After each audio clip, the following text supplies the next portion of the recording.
Hi everyone, welcome back to my channel. I hope you're all doing really well. And if you're new here, hi, my name is Billy. Lovely to have you on my channel. So for today's video, I'm going to be doing a Freshers Guide to Durham University, and I'm going to be talking about basically all the fundamental things I think that you need to know about Durham and the city before you attend, or maybe even before you apply to attend the university. So if you're liking the sound of this video, please do make sure you give it a thumbs up and do subscribe to my channel as well, because that would make me very happy indeed. Without further ado, let's jump straight in. So I feel like a good place to start will be to give you a little bit of context about the city.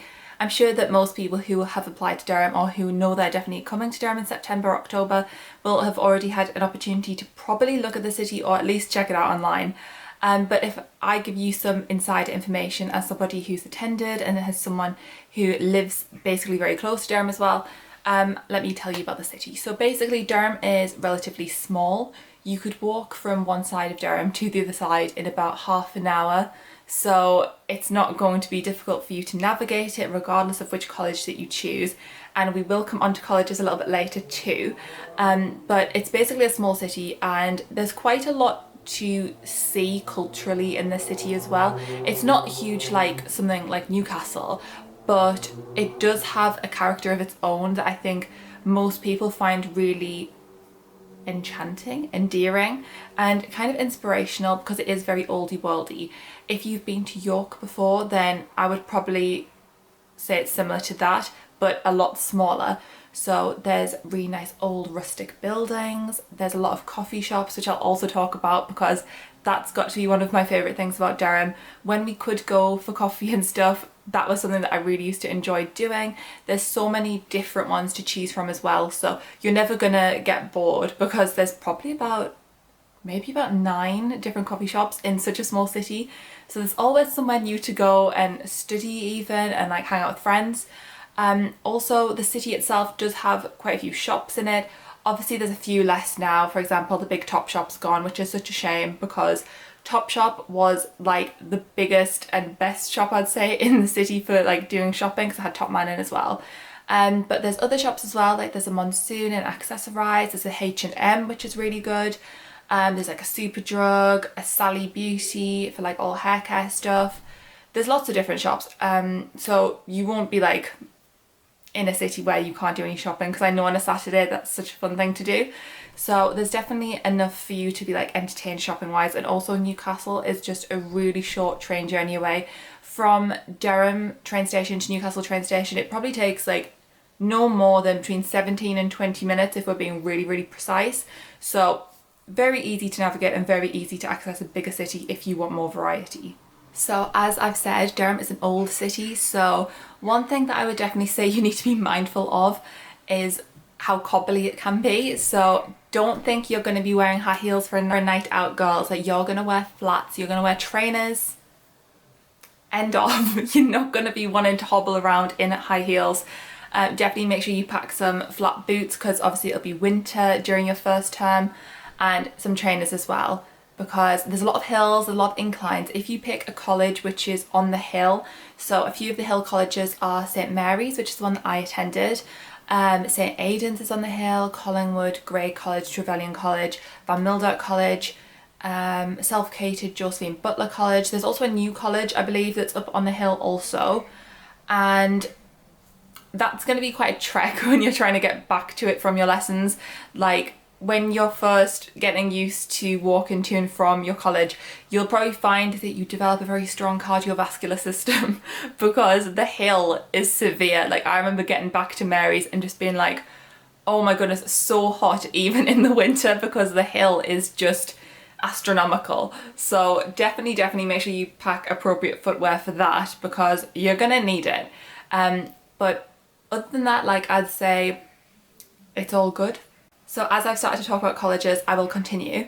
So there's also some really beautiful colleges on the Bailey. If I was going to pick a different college, I think I would probably pick one that is on the Bailey because they're so quaint and they're old-fashioned as well, which personally I think is more of a vibe for Durham if you're into kind of a more oldie worldy, Harry Potter-esque aesthetic, if you know what I mean. So there's Castle College, which is of course probably the most like famous one, the one that people hear about the most and think, oh my goodness, I'd love to go to that, because some people are lucky enough to live in the castle, but if you do get accommodation in the castle, just be warned, you will definitely have a roommate, because those rooms are like incredibly specialist and very, very, very bougie, so they're quite big as well, so there's definitely enough space for 2 people, so you will have a roommate. I remember when I was having a look around, I had a look in the castle just because I really, really wanted to, and the rooms are stunning, but you will have to share them. So if you don't mind that, then that's all good, but also there's only a few of those, so I feel like only a very select few, the chosen ones, get those ones. But there are a lot of other accommodation that are around the Bailey as well. So St Chad's, I feel like Chad's is potentially another college that I would have considered, and if I was to do my Durham time again, maybe Chad's is the one that I would have actually selected to attend, just because I think it's got a really nice bar. It's got like a nice vibe to it. It's very small. In fact, it might be the smallest college, or it's definitely one of the smallest. It's right near the cathedral, and it's just very, very nice. So especially if you do lessons that are going to be on New Elvet or Old Elvet, that's actually quite convenient for you, because it's probably only like a 10 to 15 minute walk, depending on how much pace you're going with. Also on the Bailey we have St John's College, which is usually renowned for having people who are slightly more religious go to it. There's half of St Cuth's Society also on the Bailey. I know this can get a little bit confusing, but St Cuth's is actually split into 2 separate sections or sites. So half of St Cuth's is self-catered, and half of it is like fully catered by your college, like by your accommodation provider. So just depending on kind of what your personal requirements are, you can select which part you go to. And if you want to be self-catered most of the time, but then maybe a few times a week, or whenever you fancy you want to just like go for dinner, you can like go to the main college part, which is on the Bailey, for dinner, but you just pay for it as and when. So that's quite good. I think it's good that they give you some variety. Yeah, so like that's actually quite convenient. I know a lot of people do actually do that. And similarly, Hatfield, which I would also consider on the Bailey, even though it's kind of further down, that one people would usually refer to as a college that has quite a lot of people from like private schools. It's probably just because that college itself looks aesthetically like a school, like a boarding school. Again, old-fashioned. You'll wear gowns there for your formals, for your matriculation. I don't know how matriculation stuff's actually going to work this year, given the fact that we are going through a pandemic, but I think that on the regular, people will wear gowns for their formals. A lot of the balls and stuff, sometimes they start with like a dinner, like a formal, and then people wear their gown for that as well, and then for the actual ball bit everyone just takes it off. But a lot of these traditional ones that I've mentioned do actually wear gowns, so if you like to flounce around in a gown, feel like you're in Harry Potter, then that's definitely for you. Some of them are more modern though, so if I cover some of the more modern ones, Collingwood, Grey College, they're more modern. Van Mildert College, I don't believe that these ones wear gowns for their formal events. They're just slightly more like of a modern college, so it's going to feel like a more usual standardized university experience, in that sense where you don't feel like what you're going through is really archaic. You don't feel as though it's from 100 years ago. So that's in one way really good if you want just like a really more modern experience. And also I know Grey College and Collingwood are renowned for being very sporty. So people who like their rugby and like their sport, their cricket, their football, they tend to go to those colleges, just because there's so many people in those colleges as well that basically they can make lots of teams. So that's always a positive thing if you want to join lots of sports teams. Also with sports teams, they have ones that are college centric, and then there are other sports teams which are university wide. So if you do your college team, basically it's more an accessible sports team to join, because you won't have to be like unbelievably brilliant necessarily to join it. And also they have more like B team, C team, like that kind of thing, so you can still be part of the squad.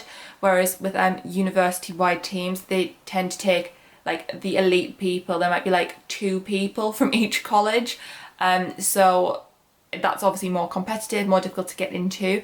And also I know the training for things like rowing is incredibly intense. Like a lot of people tend to start at the beginning of a term, and then after a few weeks you'll find that loads of people just drop off because it's so hard to either continue with the 6 a.m. starts for your training, or it's just physically too demanding. So that's kind of the difference between college sports teams and university sports teams.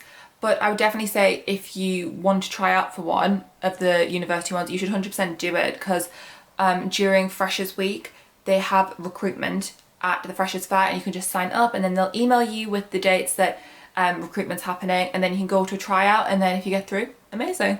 And also I do know that people who do sports at university do tend to say that that is a big part of like the cultural experience that they have. So if you're looking to really add flavour to your university time, that is definitely a very, very obvious strategic way of doing so. So I definitely say join a sports team. Even if you want like graded stuff, you can do like your college sports teams, and they often have ones that are just sort of more fun as well. Like they have like pool, darts, there's dance at colleges as well, that's really fun.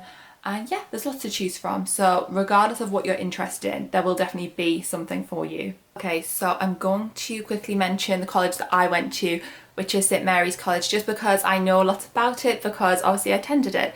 So St Mary's College is also a more of an old-fashioned one. It's split into lots of different buildings actually for the accommodation itself. The best building to live in my opinion, is Ferguson Building. It's where the breakfast is, where the lunch and dinner is. It's oldie worldy, it's where the toasty bar is. I think they probably still have one. I used to work in toasty bar, and that was actually probably one of my favourite things about being at college and living there. It was so much fun because it's just opposite the bar. Mary's bar is probably the smallest college bar, which I know sounds hard to believe given the fact that it's definitely not the smallest college, but they have their bar in the basement, and just opposite it is the toasty bar. So when I was working there, I used to see people like from all different colleges on their bar crawls, like going into the bar, they'd come for a toasty, they'd go to the next bar, and it was really good fun. It's like such a vibe down there. So that was definitely a good thing about Mary's. There's a lot of people at it, I think. It's more of a medium-sized college. They run formals probably once or twice a month, so you can definitely sign up and go to those. The sign up process for formals is more like you aren't necessarily guaranteed a place on it. You sign up on the dot of like 6 p.m. when they release the tickets, and then it's first come first serve thing. Then if people don't pay for their ticket, then it gets passed down the line, so then you could go if you didn't get into like the top like 150, because quite a lot of people can obviously attend. So that's like one thing I'd say about Mary's. They have a lot of sports teams as well, college centric ones. It's quite a nice college in that sense. It's got like good character. They have these hogs on the outside of the building, like the ones that are in the Chamber of Secrets, you know, when they go back and like Tom Riddle's there and like the dream sequency bit. They have those hogs actually outside St Mary's, outside Ferguson Building. So I remember when I first saw them, I was like, what? Because they are literally exactly the same ones.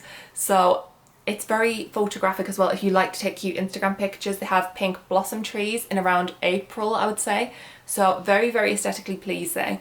And it's also not right at the very top of the hill. There are colleges that are further up, like Josephine Butler. So the trek isn't too bad, but like it will take you longer to get to your lessons than if you were like on the Bailey, if you're doing something like English, for example, because obviously those lessons happen on New Albert. Also, I don't know if any of you have seen the other videos that I've done about Durham University before. I will link all of those down below for you in case you're interested, because I have done a lot of Durham videos on my channel. Some people have before asked me about self-catering, and what I would say is if you want to be self-catered, you need to go to Josephine Butler College, because that is completely self-catered, and everyone there is self-catered, everyone cooks their own food. So if you want kind of more of a wholesome experience where everyone's doing the same thing at the college, I would say choose that one. I don't know about the brand new colleges. I don't know if they're self-catered or not. I don't imagine that they would be, because most of Durham is catered just for ease and accessibility for everyone, just so people have more time to just do their sports and work and stuff. I imagine that's probably why it's catered. But Josephine Butler, which is the one which is right at the top of the hill, that is the one that's completely self-catered. So if that's something that you're wanting, then I would suggest going to that one, and definitely checking it out if you think self-catered is something that you might be personally more interested in. Okay, so on to one of my favourite things about Durham. And I'm gonna quickly mention the cafes because I just feel like they are one of the things about the city that kind of make it more alluring and make it kind of fun and a nice place to actually live, rather than just being a place that you're there to study in and actually not really appreciating the area itself. You're just there because of your degree, which with Durham I would say that's not going to be the case because it is such a beautiful city itself. So there's lots of coffee shops, so if you like to just try nice coffees, or if you like to study in places with a nice ambience, I would definitely say that Durham is for you, because there are many coffee shops, and there's also some really nice ones which I would say are kind of like semi-hidden that not everyone will know about straight away. So one of those is one called St Leonard's, and that's really nice. It's in a place called Back Silver Street, and Back Silver Street is basically behind the market square. So if you just kind of, you can just walk around it, you'll find a way. Those who want to go find a way to find it, but basically it's behind the market square and it's really cute. They have little fairy lights in there, they've got like nice sort of old squishy leather sofas. It always smells really good. They do really nice different cupcakes and muffins and like tray bakes and stuff every week. It's super nice. They do this really good peanut buttery caramelly chocolate slab thing, and honestly, I actually have been talking about it for about a year now since I haven't been, because it is literally the best thing. I actually tried to recreate it at home. It did work, I think. Yeah, but it was so good. So I definitely recommend that one. That's a personal favourite of mine. It's like an independent one as well, not a chain. So I feel like it's got more of a cosy homeliness to it. So if you also like that, you will definitely love Leonard's. But there's others as well. There's one called Chapters, which is like behind Waterstones. I think you'll find that some of the best ones are actually hidden behind other places. Of course, there's like Costa's, there's a couple of Starbucks. There used to be a Patisserie Valerie, but I don't know if it's there anymore. I think it's actually shut down, which is such a shame because that was very nice as well. But the independent ones are definitely better. Yeah, there's lots to choose from, and I'm sure if you attend Durham, you will definitely have an opportunity to try them all at least once. Like, you just will. Okay, so the last couple of things I'm going to mention are just a few things that I think you should definitely take for your university room, just because at Durham all the rooms are very different in shape and size, even though they all basically cost the same, which, you know, you might think is unfair, but life isn't fair. So basically I would say take fairy lights if you like a cute cozy ambience. Definitely take some home furnishings. You're going to want to dress the room so it actually feels like it belongs to you and doesn't just feel dingy.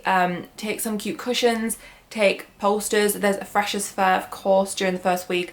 That's usually on for a couple of days. I don't know how they're going to manage it this year because it was usually so rammed, like so rammed. So they might have to do like a few people in at a time because it already was a one-way system. But I don't know how they're going to manage it this year. But buy some posters, get a little house plan, give it a name. I wish I could say get a pet, but you can't take a pet into college, which is such a shame. But I do know that sometimes when people move out in their second year, they get like a house pet, and they have like a house hamster or something, which is so cute. Like, that would have been really nice. I wish that I could have done that. But I know some people do that, so something to bear in mind. And also some colleges actually have a college pet. Like, I think some of them have like a college cat, so don't feel too saddened if you're leaving your beloved pet at home. There probably will be one at a college near you that you can go and semi-adopt for a little while. So yeah, I would just definitely say take home furnishings. I currently have a moon lamp over there. I would recommend getting things that are just cute off Amazon. In fact, I will link some down below for you of things that I think are perfect to take into university to add like a cozy ambience to your room, because I think that's incredibly important for making you actually feel at home and settled. So if you're like stuck for ideas, don't worry, I've linked some for you just down below in the description box. Yeah, just make sure you make it feel nice and cute. Just maybe take photographs of like past travels, you with your friends, to stick on the wall, and then as your term goes on, you can like stick other ones as well to the wall. I actually have some in my wardrobe. I have some little photographs from like formals, because they do like when there's like a masquerade ball or whatever, they sometimes get photo booths in, and then everyone gets in the photo booth with all the props, and then like you all pose. So I actually have some stuck in my cupboard, which is like super cute. So yeah, just definitely make sure you dress your room so that it feels like it reflects who you are, maybe get like a reed diffuser just so it like smells nice, because sometimes college can, like, I'm not gonna lie, it can smell a bit weird in there. And you want your room to feel like calming, zen, good, all that kind of stuff. I actually made a stencil for my wall as well, so I had fairy lights up, and then I had a stencil of a tree, which was really nice. So I hope that you enjoyed this video. I've tried to cover lots of things, but I'll definitely do some others as well, because I know there are just so many things to still go over. So if there's anything specific that you personally would like me to talk about, or if you have any questions, please do just leave them in the comments section. I'll get back to you, and I can create some new videos as well on specific topics if they are of interest. So of course, like I was saying, let me know, because I'm here to help. College fairy godmother, Durham fairy godmother. I can definitely bestow info that you might not otherwise find on the internet, or by just simply walking around the city yourself, you know, take it from a graduate. So if you did make it to this point in the video, thank you so much for sticking around. I love every single one of you so much, and I'll see you again very soon in a brand new video. Bye!